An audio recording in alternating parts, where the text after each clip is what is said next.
ধনেপাতা বাটা। এই রেসিপিটা যদি গরম ভাতে থাকে, বিশ্বাস করো আমার আর কিচ্ছু লাগে না। আবার সেটাও আমাদের বাড়ির ধনেপাতা গাছের টাটকা ধনেপাতা দিয়ে এই বাটাটা করেছি। নমস্কার বন্ধুরা, কল্পনার রসনা ঘরে সবাইকে স্বাগত। ধনেপাতা বাটা করার জন্য আমি গাছ থেকে টাটকা ধনেপাতাগুলো তুলে এনেছি। খুব ভালো করে ধুয়ে জল ঝরিয়ে রেখে দেবো। একটা ঝুড়ির মধ্যে জল ঝরাতে দিলাম। জলটা ভালো মতন ঝরে গেলে আমি গ্যাস অন করে একটা লোহার চাটু বসিয়েছি। তার মধ্যে 1 চামচ দিয়ে দিলাম কালো জিরে আর 4টে শুকনো লঙ্কা ছিঁড়ে দিয়ে দিলাম। শুকনো চাটুতে শুকনো লঙ্কা কালো জিরেটা ভেজে নেব।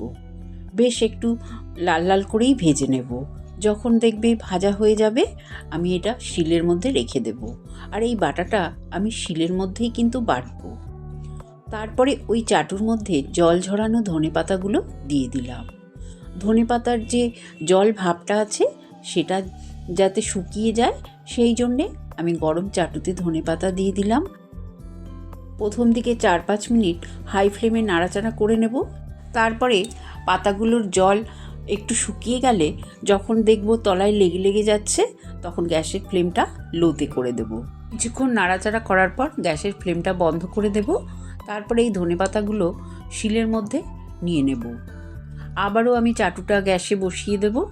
এবার আমি 4টে কাঁচা লঙ্কা দিলাম আর 4 কোয়া রসুন দিলাম। এগুলোকেও ভেজে নেব।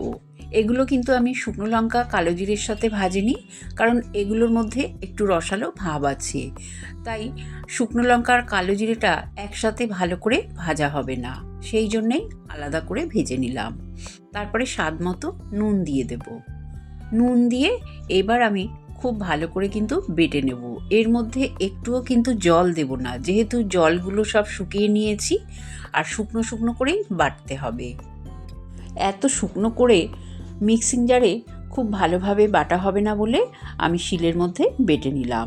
তোমাদের অসুবিধা হলে তোমরা মিক্সিতে বাটতেই পারো, তবে শিলে বাটলেই এই ধনেপাতা বাটা বেশি স্বাদ হবে। এবার আমার বাটা হয়ে গেছে, দেখতেই পাচ্ছ খুব মিহি করে বেটে নিয়েছি। ওপর থেকে পরিমাণ মতন তেল দিয়ে দিলাম। সর্ষের তেলে কার্পণ্য করলে কিন্তু হবে না, কারণ ধনেপাতা বাটার মধ্যে সর্ষের তেল অনেকটা বেশি করেই দিতে হবে। আর বেশ ঝাঁঝালো যে সর্ষের তেল সেটাই দেবে। এবার গরম ভাতের ওপর ধনেপাতা বাটা, আরও একটু সর্ষের তেল আর একটা শুকনো লঙ্কা ভাজা দিয়ে দিলাম। ধনেপাতা বাটা বাড়িতে একবার এইভাবে ট্রাই করে আমাকে জানিও কেমন লাগলো।